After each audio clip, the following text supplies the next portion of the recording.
नमस्कार जोहार, मैं राजू और आप देख रहे हैं 24 झारखंड न्यूज। चलिए जानते हैं झारखंड की सुबह से लेकर शाम तक की तमाम बड़ी खबरों को। झारखंड के मुख्यमंत्री हेमंत सोरेन को ईडी के समन के विरोध में आदिवासी संगठनों का राजभवन मार्च। झारखंड के मुख्यमंत्री हेमंत सोरेन के समर्थन में आदिवासी संगठनों ने शुक्रवार को राजधानी रांची में राजभवन मार्च निकाला। आदिवासी संगठनों के लोग सुबह से ही मोहराबादी मैदान में जुटने लगे थे। दोपहर बाद हाथों में हेमंत सोरेन की तस्वीर, तीर धनुष और सरना झंडा लेकर राजभवन पर प्रदर्शन करने के लिए रवाना हुए। आदिवासी संगठनों के मार्च में काफी संख्या में महिलाएं भी शामिल हुई। इन्होंने हाथ में तख्तियां ले रखी थी। इन पर लिखा था, केंद्र सरकार होश में आओ। आदिवासी संगठनों का आरोप है कि झारखंड के मुख्यमंत्री हेमंत सोरेन को केंद्र सरकार के इशारे पर सेंट्रल एजेंसी प्रवर्तन निदेशालय ईडी बेवजह परेशान कर रही है। विरोध प्रदर्शन में शामिल हुए एक युवा नंगे बदन पहुंच गया था। ठिठुरा देने वाले मौसम में बिना कपड़ों के प्रदर्शन में शामिल हुए इस शख्स ने अपने शरीर पर हरे रंग से लिख रखा था, हेमंत है तो हिम्मत है। बता दें कि हेमंत सोरेन ने ईडी को 20 जनवरी शनिवार का समय दिया है। शनिवार को ईडी के अधिकारी मुख्यमंत्री हेमंत सोरेन से पूछताछ करने के लिए कांके रोड स्थित मुख्यमंत्री आवास पहुंचेंगे। ईडी ने हेमंत सोरेन को भेजे गए 7वें समन में अपना सुर नरम करते हुए कहा था कि जमीन की खरीद बिक्री मामले में आपसे पूछताछ करनी है। अपनी सहूलियत के हिसाब से समय और जगह आप तय कर दे, हमारे अधिकारी वहां पहुंच जाएंगे। 7 समन के बाद भी जब हेमंत सोरेन ने ईडी को संतोषजनक जवाब नहीं दिया तो ईडी ने फिर सख्त रुख अपनाया। हेमंत सोरेन को 8वीं चिट्ठी लिखी। इसमें कहा गया कि आपको सवालों के जवाब देने ही होंगे। दूसरी ओर सत्तारूढ़ झारखंड मुक्ति मोर्चा झामुमो ने कहा था कि ईडी के खिलाफ जनता का आक्रोश बढ़ रहा है, कहीं यह विभत्स रूप न ले ले। इसके बाद भारतीय जनता पार्टी, भाजपा और ईडी ने सुरक्षा पर सवाल खड़े किए। राज्यपाल सीपी राधाकृष्णन ने इस पर नाराजगी जताई है। हजारीबाग के डेली मार्केट में लगी आग, 20 दुकानें जलकर खाक।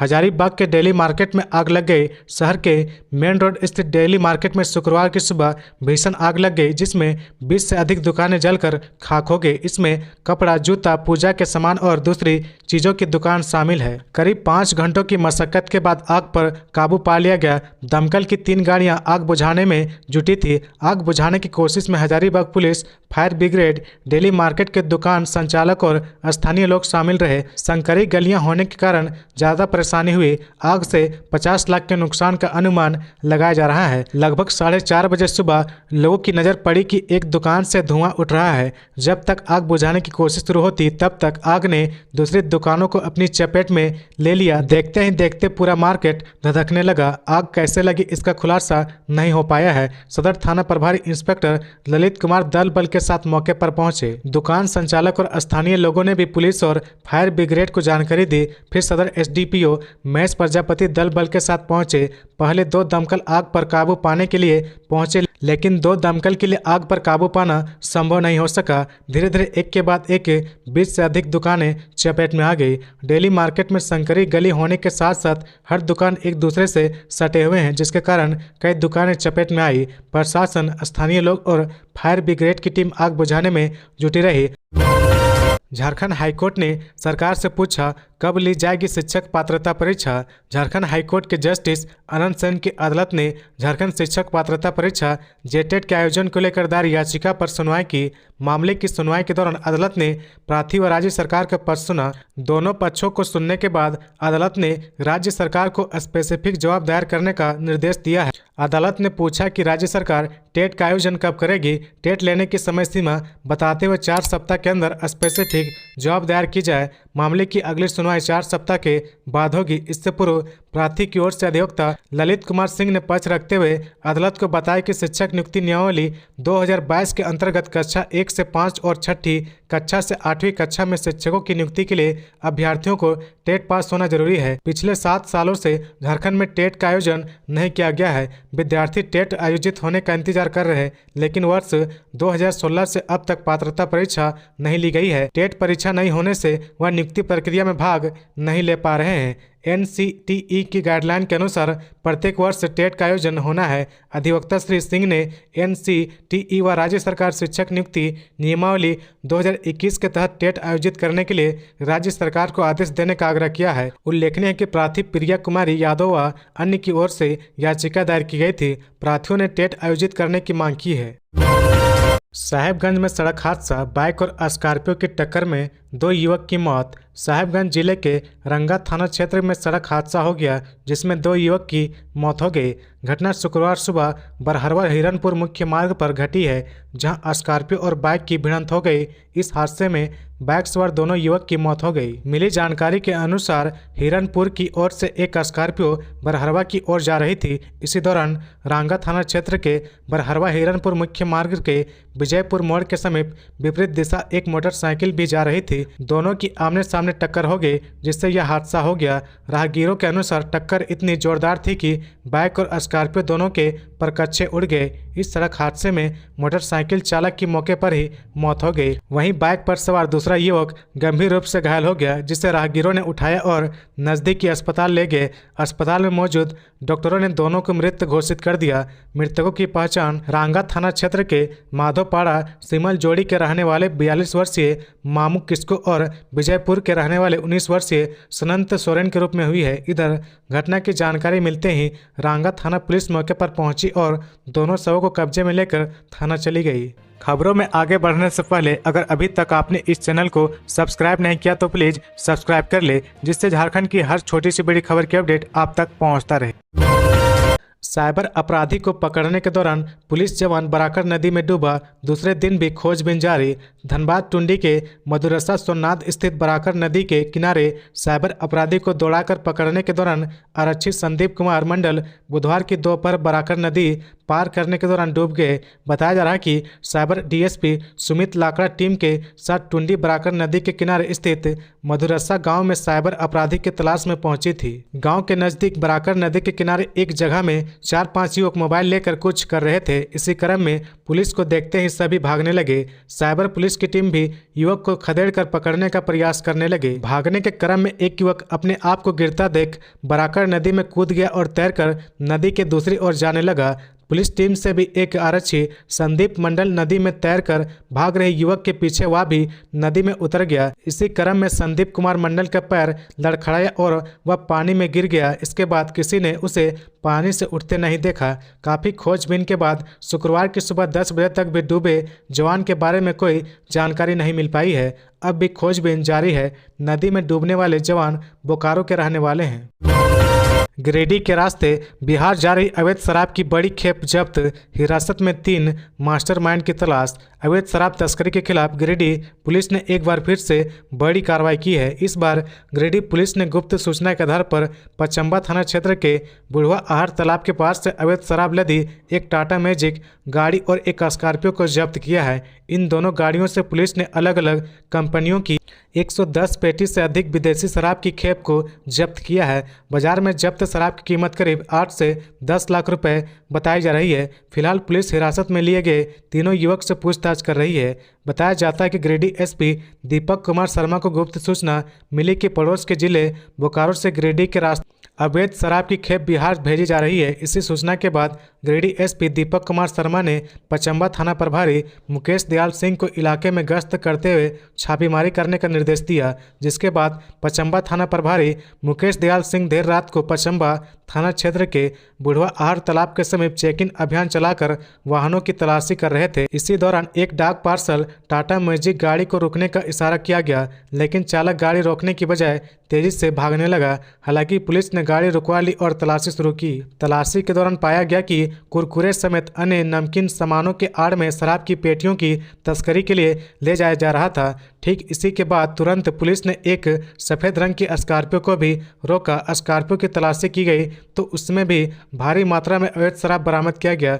दोनों वाहनों से कुल 110 पेटी शराब बरामद किए गए हैं। फिलहाल गिरिडीह पुलिस इस गिरोह के मास्टरमाइंड की तलाश में जुटी हुई है और हिरासत में लिए तीनों शख्स के पूछताछ कर रही है।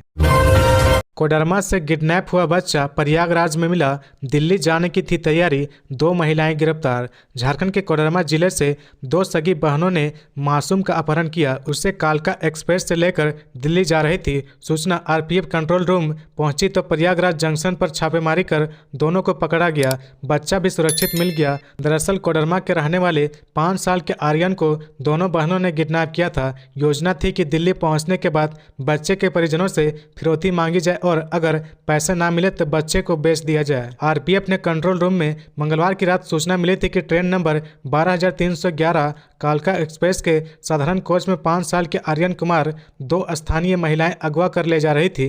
आरपीएफ के पोस्ट कमांडर शिव कुमार सिंह के नेतृत्व में कालका एक्सप्रेस के प्रयागराज जंक्शन पर तलाशी ली गई। जनरल कोच में 2 संदिग्ध महिलाएं 5 साल के बच्चे के साथ बैठी थी। सभी से पूछताछ शुरू हुई तो सब हड़बड़ा गए। आरपीएफ ने पूजा देवी पत्नी रोहित और उसकी बहन नेहा कुमारी निवासी आजाद मोहल्ला तिलैया जिला कोडरमा झारखंड से गिरफ्तार किया गया है। आर्यन के साथ मौजूद 4 अन्य बच्चे पूजा देवी के ही थे, जिसके कारण इन पर कोई शक नहीं कर सका। 49 रुपये लगाकर करोड़पति बन रहे झारखंड की युवा, रातों रात बदल जाती है किस्मत। करोड़पति बनने के लिए लाखों रुपए निवेश करने पड़ते हैं, लेकिन झारखंड की युवाओं ने करोड़पति बनने का एक शॉर्टकट खोज निकाला है। महज 49 रुपये खर्च करके 1 करोड़ रुपए कमा रहे हैं। 1 या 2 नहीं, झारखंड के कई युवा इस रास्ते से करोड़पति बन चुके हैं। इन्होंने अपने सपने पूरे किए हैं। गिरिडीह जिले के कुंदन कुमार मोदी और हजारीबाग जिले के सोनू कुमार की भी किस्मत बदल चुकी है। महज 49 रुपये से इनकी तकदीर बदल गई है। आप यकीन नहीं करोगे, लेकिन ये सच है। पिछले दिनों ही ये लोग करोड़पति बने हैं, लेकिन हर कोई इस रास्ते से करोड़पति बन जाएगा यह सोचना सही नहीं है। यह एक तरह का जुआ है, जो जीतेगा वही करोड़पति बनेगा। जी हाँ, ड्रीम 11 एक तरह का जुआ ही है, जो इन दिनों कई लोगों को करोड़पति बना चुका है।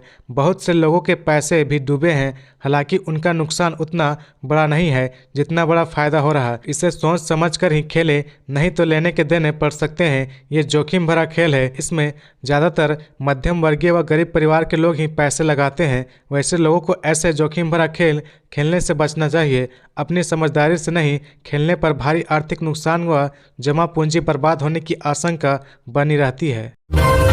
बंधु तिर्की ने कहा कि आदिवासियों की पहचान और सम्मान से समझौता नहीं किया जाएगा। आदिवासी एकता महारैली को लेकर हुई बैठक में झारखंड प्रदेश कांग्रेस कमेटी के कार्यकारी अध्यक्ष बंधु तिर्की ने कहा कि आदिवासियों की पहचान और सम्मान से समझौता नहीं किया जाएगा। कहा कि किसी भी बात से पहले झारखंड में आदिवासियों के सवाल और आदिवासियत के मुद्दे पर सवाल अहम है। बता दें कि 4 फरवरी को राजधानी रांची के मोहराबादी मैदान में आदिवासी एकता महारैली होनी है। बंधु तिर्की ने महारैली के प्रचार प्रसार के लिए पदाधिकारियों और कार्यकर्ताओं को निर्देश दिए हैं। आदिवासी एकता महारैली को सफल बनाने के संबंध में विचार विमर्श किया गया और राज्य के सभी क्षेत्र के अत्यधिक संख्या में महारैली में लोगों की भागीदारी सुनिश्चित करने का निर्णय लिया गया।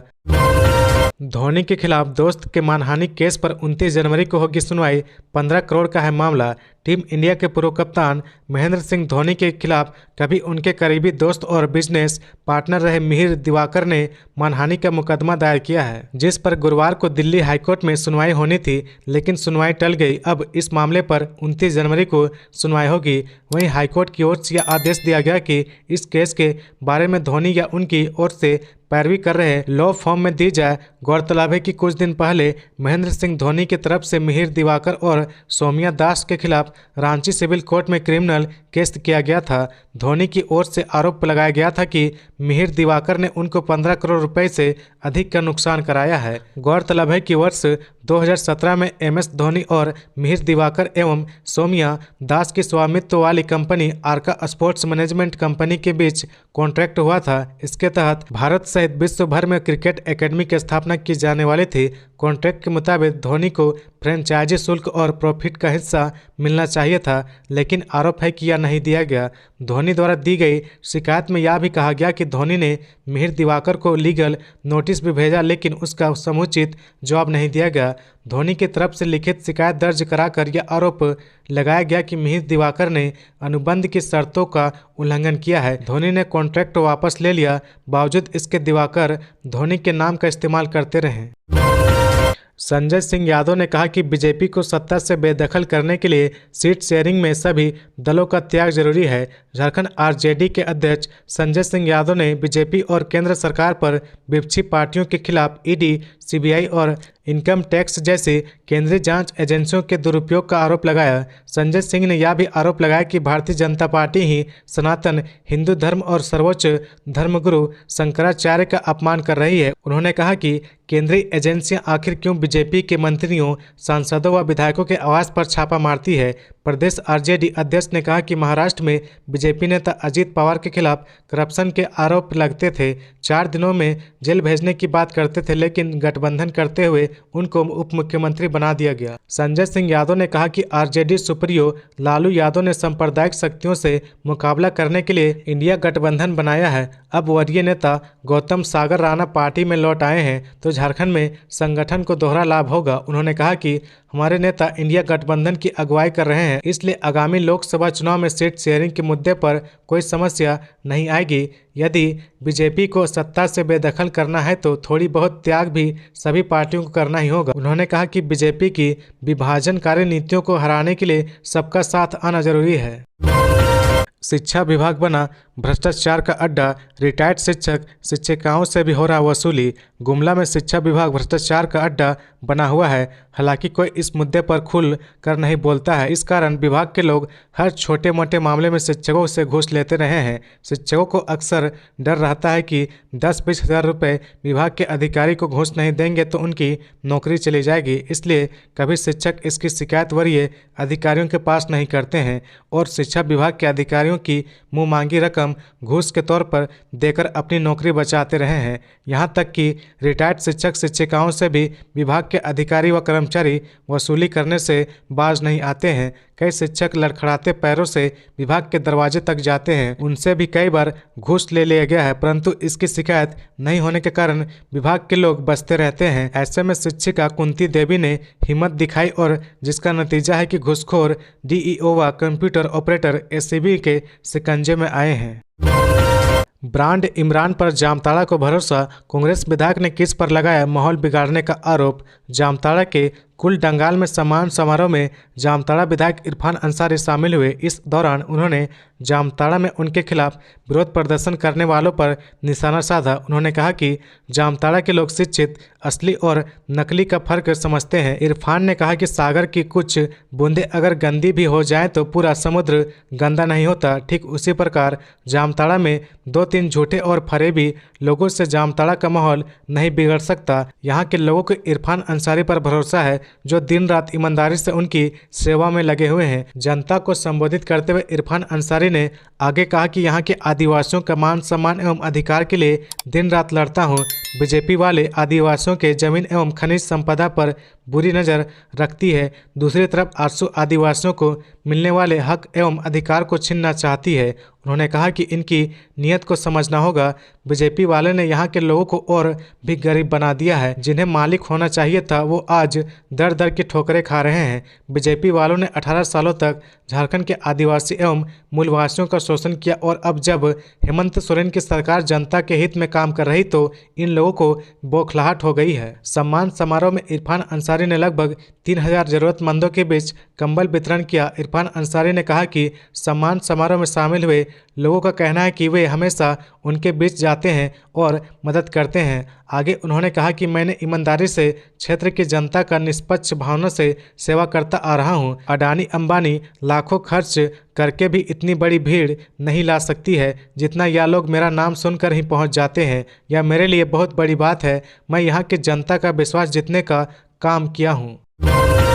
मोदी ही शंकराचार्य, झारखंड के इस बीजेपी नेता ने दिया चौंकाने वाला बयान। झारखंड के गोड्डा लोकसभा सीट से बीजेपी सांसद निशिकांत दुबे ने कहा कि मोदी ही शंकराचार्य हैं। उन्होंने कहा कि 22 जनवरी को अयोध्या में राम मंदिर में रामलला की प्राण प्रतिष्ठा का शंकराचार्य द्वारा विरोध किया जाना दरअसल ब्राह्मणिकल डिसऑर्डर का परिणाम है। उन्होंने कहा कि प्रधानमंत्री मोदी की जीवन शैली भी शंकराचार्य की तरह है। निशिकांत दुबे ने कहा कि मोदी भी शंकराचार्य की तरह ही एकल और संयमित जीवन जीते हैं। तपस्वी की तरह जीवन यापन करते हैं, 11 दिनों से उपवास पर हैं। सांसद निशिकांत दुबे ने कहा कि पीएम मोदी भी शंकराचार्य की तरह तपस्वी जीवन जीते हैं। आने वाले कुछ दिनों में वह पलंग पर भी नहीं सोएंगे। निशिकांत दुबे ने कहा कि देश को ब्राह्मणिकल डिसऑर्डर से बाहर निकालना होगा। निशिकांत दुबे ने कहा कि अब विचारों में परिवर्तन का दौर है। निशिकांत दुबे ने कहा कि महाभारत काल में अंग प्रदेश ने सूत पुत्र कर्ण को राजा के रूप में स्वीकार कर लिया था। अंग की धरती पर कर्म के आधार पर व्यक्ति की पूजा होती है। लोग अपने कर्म से ब्राह्मण, क्षत्रिय, वैश्य और शूद्र हो गए हैं। गौरतलब है कि 22 जनवरी को अयोध्या में निर्माणाधीन राम मंदिर में रामलला की प्राण प्रतिष्ठा समारोह में सनातन हिंदू धर्म के सर्वोच्च धर्मगुरु शंकराचार्य ने आने से मना कर दिया है। उन्होंने अधूरे मंदिर के गर्भगृह में भगवान श्री राम की प्राण प्रतिष्ठा को शस्त्र विरोध और दैविक नियमों का उल्लंघन बताया है। वहीं विपक्षी पार्टियां भी कह रही कि बीजेपी ने धर्म जैसे मामले को राजनीतिक इवेंट बना दिया है। CUJ के UG PG कोर्स में कॉमन यूनिवर्सिटी एंट्रेंस टेस्ट से होगा एडमिशन। इस प्रोसेस से करा सकेंगे नामांकन।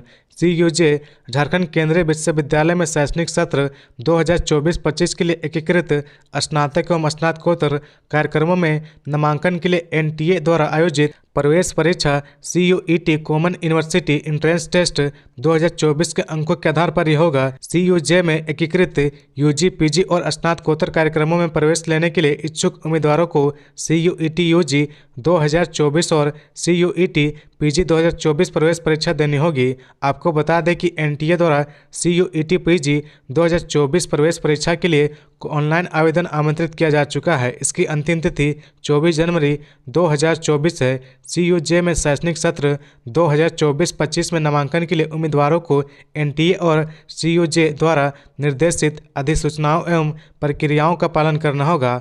आपको बता दें कि CUET एक कंप्यूटर आधारित सामान्य स्क्रीनिंग टेस्ट है। तो ये थी आज की झारखंड की टॉप बड़ी खबरें। इसी तरह झारखंड की हर छोटी सी बड़ी खबर देखने के लिए आप हमारे चैनल 24 झारखंड न्यूज को सब्सक्राइब करके बेल आइकन प्रेस कर ले, जिससे झारखंड की हर छोटी सी बड़ी खबर की अपडेट आप तक पहुंचता रहे। तो आज के लिए बस इतना ही। हमें दीजिए इजाजत, फिर मिलते हैं नेक्स्ट न्यूज में।